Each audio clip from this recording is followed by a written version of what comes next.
we recognized that broadcast was changing and it was time for everybody to wake up and pay attention. So with that, first of all, I want to say thank you to Blackmagic Design. Without Blackmagic as our partner since the beginning, believing that there's an entry point for every content creator and then you work yourself up to a Mr. Beast or a Darman. So we thank Blackmagic so much for their support. And Blackmagic has actually brought some of their creators to spend some time with you. We've got DA in LA, my two California girls, Courtney and Ashley, who are going to talk to you about their channel and what they produce. And they're musicians too, by the way. And then we've got Christopher Cosey, who does a tech and gear and tech YouTube channel, as well as a new channel called Cozy Cameras.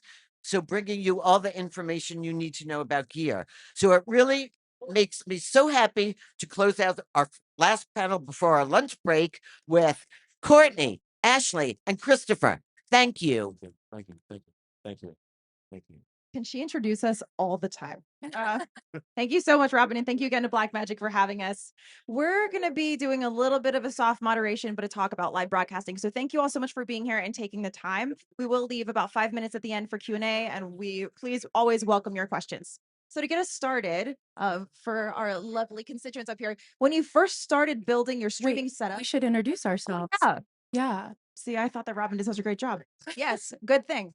So my name is Courtney. I am the co-founder of CA in LA, and we are live broadcasters on Twitch, but we are a multimedia company. So we work in film, we work in live broadcast and music as well. Film was how we got started in production. And so we have done over 200 projects script to screen. We work with shoestring budgets, tens of thousands of dollars of budgets. It just really depends on who we're working with, what client and what the project needs are. So we brought that production background from low independent filmmaking into live broadcast. And so a lot of our crossover is our stuff has to work for film and for broadcast. Hey, everybody. My name is Christopher Cosey. I am a YouTuber and I'm a content creator and I have a channel called Christopher Cosey Gear and Tech. It focuses on camera gear and consumer electronics, etc. I've partnered with Blackmagic and Sony and some of those other brands like in that space. And so this year that made me start a new channel called Cozy Cameras, where I focus on camera gear and the different accessories that you use to create and produce content in the creator space. I'm also a freelance sports photographer and videographer in the Atlanta, Georgia area. And so that's kind of where I live. I live in the content creator space, and that's the audiences that I serve, that in the sports world. Awesome. Okay, let's do an audio check. How are we? Can we all hear? We cannot hear. Can we crank these mics just a little bit? Hey. Check, check, check, check, check, check, check, check, check, check. All right, how is this one? Is this one a little bit better? What about this one? This one's good? And Okay. checking. Yep. All right, so this one I'll project. We're good at that. All right, so let's kick it off with our first question. And when you first started building your streaming setup, what was one decision you overthought, and how do you feel now?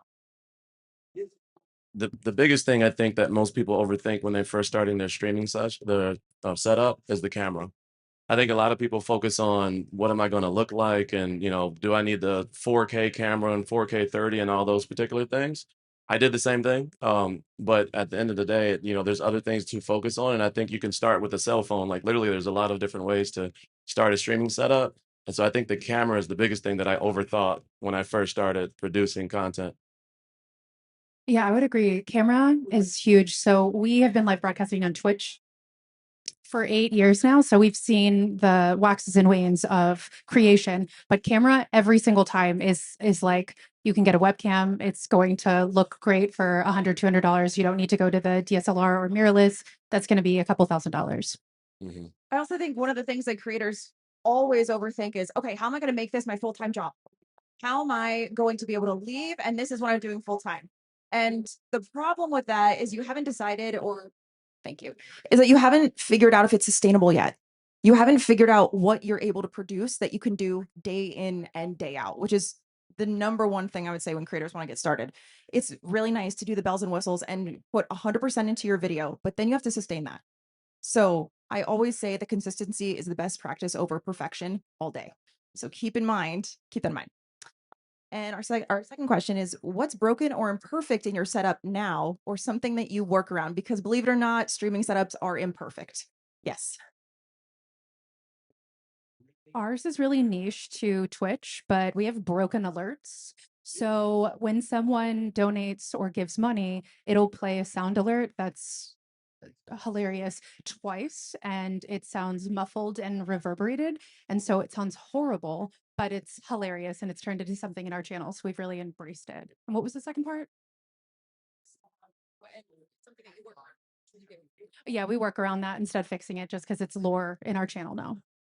And mine is it's not necessarily broken, right? But when I stream to members on YouTube.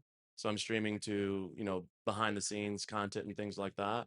And so it's super organized, right? And so what I'm always working around is, am I giving them the value for what they're paying for, right? Because when they pay for memberships, they're paying monthly fees and things like that. And so you always want to I'm always wondering, am I adding value? Am I giving them the content? Like if I'm showing them this product behind the scenes, am I giving them the information that they're needing to make the purchasing decision? Because that's really what my channel's around. It's like, what are you buying? How are you using it? And things like that.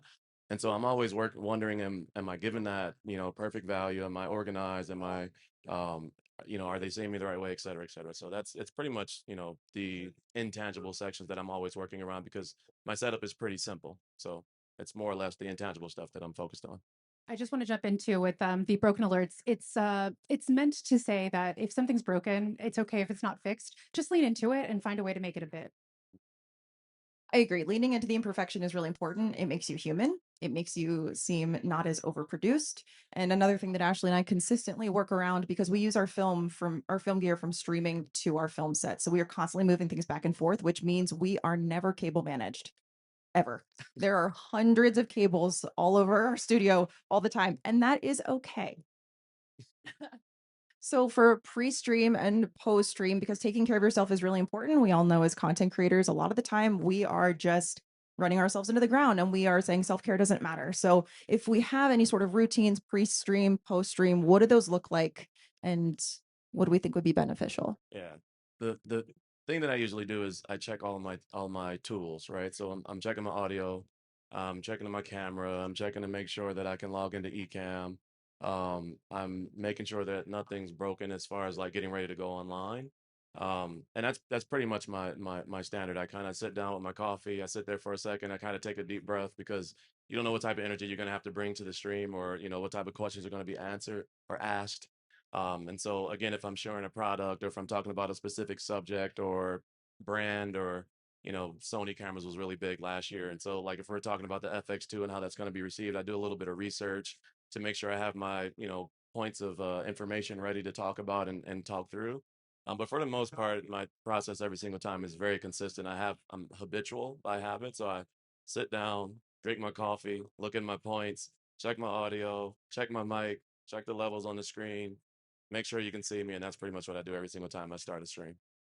Yeah, our stream setup is about 30 minutes on the front end. We have a lot of lights, a lot of cameras, 4 cameras, 4 different audio setups, 2 vocal, a piano, and guitar. So checking all of those for levels, making sure all the cameras are on, making sure that our stream deck, which is a switcher, works, and then you can. Yeah. Also, just a show of hands, how many of you are planning to or have thought about getting into live broadcast or streaming? A few. Okay. I will say that the nature of live broadcast is very forgiving. Often we see it on TV where there are cutaways and there are lots of fancy things, and an anchor only talks for maybe 30 seconds and then they're out.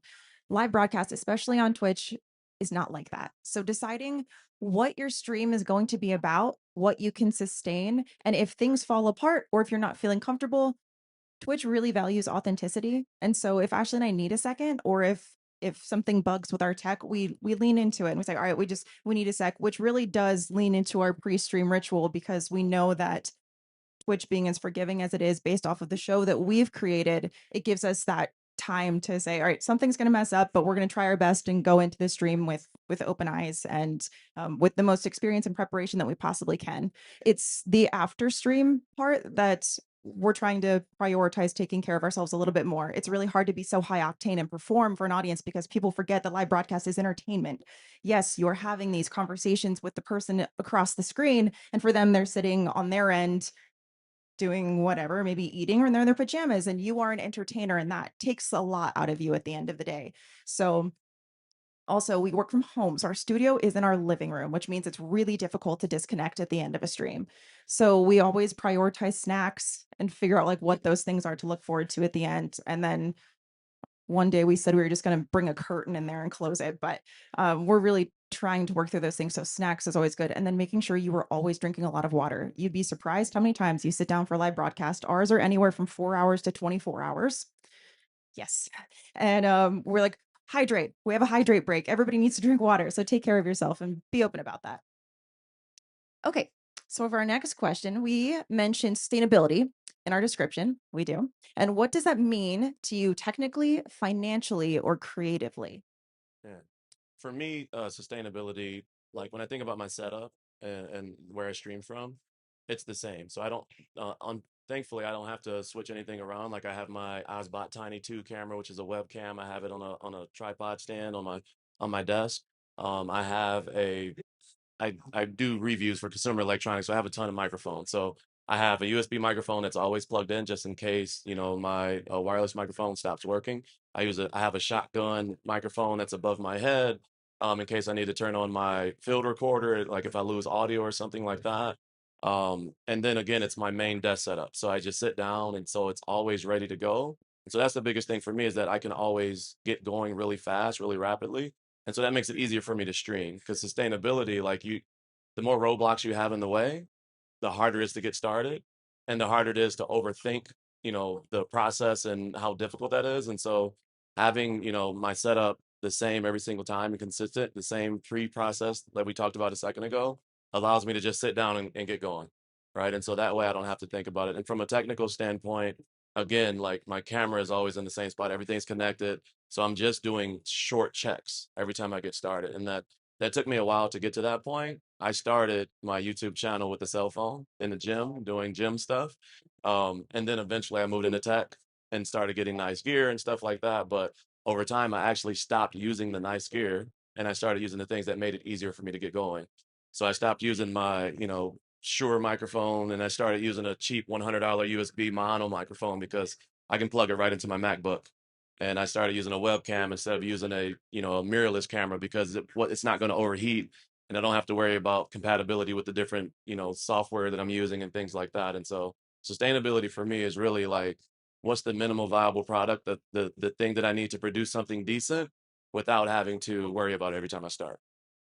Sustainability for us is finding what our pain points are. Where are those points in our process that we're having issues? One of the biggest things we found was automation was huge. So something similar to what you're saying. We have our studio set up and we have all of our settings from lights to audio to camera switchovers pre-programmed into a Stream Deck. And that has been game changing and making things like multi-step. So you don't have to just think about turning my audio off and on. It's like a whole 5-10 step situation so that when you are getting started on stream and getting all of your systems, we have 3 computers that we turn on. And again, it's like a 30-minute setup. Making sure everything is automated has been huge. And then also making sure that all of the gear that we're using is multi-purpose capable so that if we need to film something really quick, we can just take it off one tripod, film our video real quick, and then put everything back. But again, making sure things are fast and it'll help us get there sooner. Yeah. Yes, we also work with templates a lot. If anybody has created for YouTube or Instagram, any of the reels, I highly recommend just creating templates. They're really easy to make. There are a ton of resources out there in which you can make them, but we rely on them so much because then we don't have to do all of our project settings per every single reel we do. We already load the template in. So that helps us with sustainability as far as time goes. And then like Ashleigh was saying, our gear being multi-purposed is really important and focusing on the quality of gear. I know we all want to sound great and we all want to look great, but we're missing a factor that you have to learn as you go. That's part of what it means to be a content creator is you're going to get a nice camera and you're probably not going to know anything about it. And it's not the gear that makes it look good. It's the person operating the gear that makes it look good. So if your shot doesn't look the way someone who's a camera pro, well, then we need to go back to the camera and exactly find your pain points, where are the needs of what you're trying to accomplish, and how can you make it sustainable that you can then repeat it, because repetition is queen always. Mhm. Okay, so for people starting out with a limited budget, first investment, what do we think? If you have a limited budget, what are we going to prioritize? And what do we think should wait? Mhm. I would say to prioritize audio first, right? Because people have to hear you, and people will turn away from bad audio faster than they will a bad view, right? And from there, the second thing to me is lighting. Because again, it's that second thing, like audio's first, and then once they hear you, and then now they're looking at you, like, can they see you? And are you accented? Are you the focal point of or are they looking at all the stuff in the background and stuff like that because it's flat on the screen? But I would say that's the prioritization. When you're in a limited budget, I think audio is the most important thing. Being able to talk and communicate to people and them hear you clearly and loudly. Yeah, when there's video buffer, you usually have a straight through audio feed. And so if your audio is bad, it's very immediately noticeable and people will, same with film. If your audio is bad, forget it. But if your video is laggy, it's forgivable as long as the story is there, right? But yeah, audio and lighting are huge. Everyone goes in for the camera. I think those are all important. And I'm going to add one more: what you're bringing to the table, your personality, what your show is. I think that's really important too. Something that we undermine often is we forget that community is important. I don't know if anybody's noticed, but we're now really starting to talk about community in the creator space. And they're talking about how important it is. And with live broadcast, that's the easiest way to build it because you are talking directly to anybody who's watching you.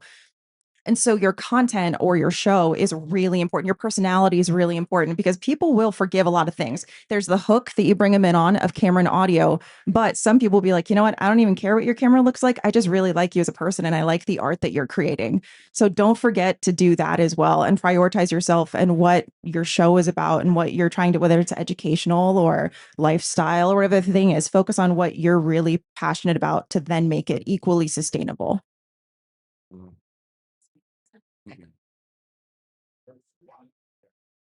So, what does your streaming workflow say about you as a creator? For me to say I'm pretty laid back. I'm, I'm super simple. I try to be really personable with the people that I communicate with and the community. Like I try to answer all, the comments and things like that. And I try to always be, I learned this term a long time ago, servant leadership. I always try to be servants to the people that I communicate with because they're coming to me for some type of benefit or value. And so I'm always trying to provide that. And so I kind of take the approach that I'm a part of the community. Like I'm not the top of the community, like I'm a part of the community, so I try to just hang out with them and hey, here's the product. Hey, this is what we're working on. This is what I'm shooting. This is what I'm creating.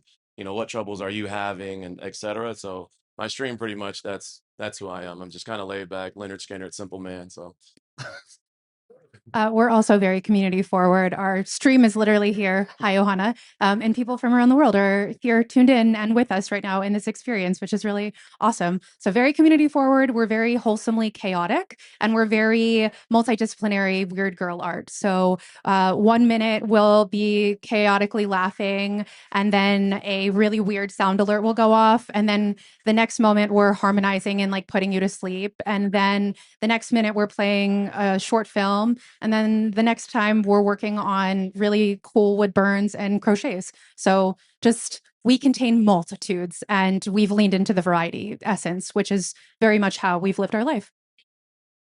Another thing we prioritize is self care for the community. But Ashley and I, like the dream is to be a creator, whether it's in film or live broadcast, or if you want to be social media, whatever the thing is, the sustainability of it, we make sure to prioritize that within our stream. So we talk a lot about what self-care looks like for us because burnout is always knocking at everyone's door with what is expected of us from all of the social media platforms, because for years they just add and they never go away. Like you never lose one. You just have to end up being on all of these social media platforms and it is exhausting.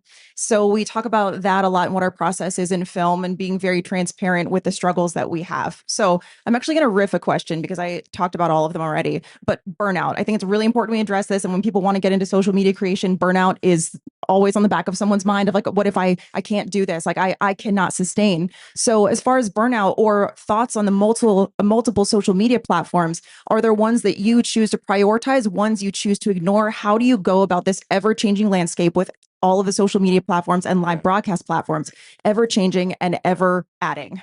yeah, for me, I when I go through burnout, I focus on one platform, which is YouTube, which is my primary platform. I feel like when I stretch myself too thin, like I feel it over time, right? And each platform has its own identity and its own type of content that it's looking for. And so you can't necessarily just take, I'm gonna take this piece of content and I'm gonna move it over to Instagram, and then I'm gonna take that and move it over to TikTok, and then I'm take that and turn it into a short. Like each of those environments and those algorithms treat your content differently. And so burnout is real, and it's something that you have to pay attention to, and also understand that it's okay to step away from it for a second. It's okay to have a transparent, like, hey, stuff is busy right now, and my next video is going to be 2 weeks from now. I'm not going to have one this week, or something like that. But being honest with yourself as well, right? Because sometimes we see the signs coming and we're like, I'm just going to power through it, right? But then I always think, like, when I'm powering through it, am I actually creating something worth watching, or am I just throwing something together because I told somebody I had a deadline on Friday and I was going to post a video, right? And so I try to prioritize one platform, which is YouTube. That's first and foremost, and then from there I treat Instagram, TikTok, and et cetera, as okay. If I create something, it's going to be a passion thing. I'm going to have fun with it. I'm going to post it, and whatever happens with it, it happens. But I don't follow the analytics for it. But YouTube, which is my primary platform, that's the one where it's like, okay, I'm scheduled. I'm working through this, I'm working through that. But then when I get overwhelmed, I gotta take a step away from it for a couple weeks, and I'll be back talking to community chat, and I'm okay with that. Yeah, I think to understand where we go when we retreat into burnout, it's like we have to lay out our whole schedule. And in an optimized, like healthy week or season of our life, it's like we take our Twitch broadcast, we chop up songs that go well, we put that on YouTube, we pull that as covers, put that up on Spotify. Then we're pulling reels and then putting that on Instagram, and we're putting it on YouTube Shorts. And then we're repurposing stuff for Patreon. And so when we need to slow down, that turns into we're showing up for Twitch and maybe we're pulling covers, but being patient with the seasons of life that we're going to go through, and know that sometimes offline work is going to prioritize over online work. I'm not going to take credit for what I'm about to say, but we had a conversation with another Patreon creator, and she said the most beautiful thing. She said, what is the point of creating a job that I control? Like, what's the point of me creating a job if I don't love it? So why am I going to go into social media and do all of this work if I'm going to be unhappy at the end and I'm going to be burnt out? Then why even do that? We can get paid a lot more for doing a lot less. So I thought that was a really great mindset to get into when it comes to content creation and what burnout looks like. And for us, since we do so many different things between music, film, and live broadcast, we have to decide where we want our content to go. Live broadcast is not evergreen. You don't make money if you're not sitting in the chair. And so that makes Twitch different. So then you're constantly have to be looking to outside sources of how do I make a living doing this? And so if it's Instagram or if it's YouTube, where do you want your stuff to go? If you just want visibility, then maybe you can just pick a platform that you simply post and leave it alone. Or if it's something you want to consistently make ad revenue on, then maybe YouTube is the place for you. So look at the social media platforms, what they provide. Just ignore the algorithm as well. Chasing it, it's going to change and we'll never know what it is. Just don't worry about it, which is why we've said consistency will be the best over perfection always. And when you are posting to social media, just be consistent with the time as well. That way, we'll say Instagram. Instagram knows they're getting a reel from you Wednesday at 10 a.m. And if you keep that consistency, that's going to be the best bet. Okay, so for anybody who wants to get started, I'll have us answer this and then I'll jump into the Q&A. Okay, if there's one tip you can give to anybody who's starting here, what would it be? Be patient with yourself. Don't go into it trying to be a perfectionist. A lot of people that start, they try to have the best of everything to begin with and the biggest and best plan, and and I'm going to do this, and then if it doesn't work out well when they first start, they get they get discouraged. And so I would say be patient with yourself, and just whatever your niche is or whatever that is, just build it based on like passion, right? Build it on something that you enjoy talking about or working through all the time. And that way it doesn't feel like it's work in front. And that way you'll be okay with doing it, even if you don't get the feedback or the return on investment that you think you should get right away. So I think the biggest thing is, like, remember that you're starting out, and don't look left and right. Just stay forward based on what you're trying to build, and then just be patient. I think that's the biggest thing for starting out. Literally just do the thing. How many people will look at MoMA and say, oh my God, I could make that? Well, you didn't. And the person that did has their work in MoMA. So literally just get started. If you don't, someone else is going to take that niche. And also, you are so unique and you have your own story. You're going to bring your own flavor and your own personality to it. It's the same reason why someone is like, I don't want anyone to see my script. Babes, even if someone gets the script, they're not going to make it the same way that you are going to make it. So don't be scared to just get out and get started. And remember, yes, the three of us are standing up here, but all of our struggles are the same. They might not show up the same based off the work that we do, but they're all the same. Every content creator has dealt with burnout. They've dealt with this immense amount of social media platforms. They've dealt with not knowing what to do. They've dealt with sustainability. We're all here. We're all in it together. So remember, when you're getting started, everybody goes through this, and we all will. Sorry, it doesn't ever get easier. But we just try to do our best and make something that we love along the way. And with that, I think it's time to turn it over to Q&A. If anybody has any questions for us, we'd be happy to answer. And while you're thinking about your questions, we have all of our social media handles up here where you can find us on these. And yeah, does anybody have any questions? Yeah. Hi, good morning. I have actually a bunch of questions, but I'll start with this one. Sure. So how long did it take you to really like find your sweet spot with your content? Like once you started, you tried different things. When did you realize, or how do you realize when you're like really hitting a sweet spot? I'm gonna be honest, like for me, I feel like my sweet spot keeps changing. All right. Like me personally, I have a lot of different interests. And that's why I ended up with two channels, because my channel started as I started from my cell phone doing stuff in the gym and like live feeding, like, hey, here's me working out, and here's this workout that I'm doing today for push pull arms, right? And then eventually I started doing tech, right? And consumer electronics, etc. Then I moved into camera gear, etc. And because of that, of course, the algorithm aligns, right? But I feel like as I continue to move forward, like I continue to start to find out, okay, I really like this, and I'm going to focus on this, and then I started building the partnerships, etc. But for me, that changes over time, because I'm a YouTuber, so it changes over time, and like as the environment changes, so does the things that I'm talking about and the things that everyone else is focusing on that they want to know about. We started on Twitch, which is a gaming platform. And so we were gaming, which we suck at. And then we started playing music on the hour, and our community was like, that's why we're here, not for the gaming. And so we leaned into music, and then we started showing films, and our community loved it. So it was like 2 months of us trying to game. And then we found our niche on Twitch. And your response? I mean, Ashley kind of answered it for us. Yeah, our niche is also always changing, but I would say maybe 4 years in. So like we've been streaming for 8 years. So about halfway in, we're like, oh, okay, yes. And so you're consistently figuring out how to brand yourself. We've rebranded maybe 5 times, probably more, because we are changing, and your work should also change with you. Don't get stuck. If you want to change and you want to try something awesome or something different, do it. Yeah. Okay, get your other questions ready. Anybody else? Questions? Right here. So what are the sizes of your audiences? To me, I'm right at 20,000. I'm right at 20,000 on one channel, and then I'm right at 1,000 on the second channel. So I'm pretty new. We're 24K on Twitch, and we average anywhere from like 70 to 300 concurrents per broadcast. Yeah. And then our Instagram is around 5K and growing. Next question. Anybody else? All right, we're going to come back to you again. So the other question is, have you guys managed to find out a way to automate posts? Because I know you talked about the stream deck, for production, but like all the things that you do to break it down for different platforms, are there any tools that you know about to just kind of make that process easier? Content Studio.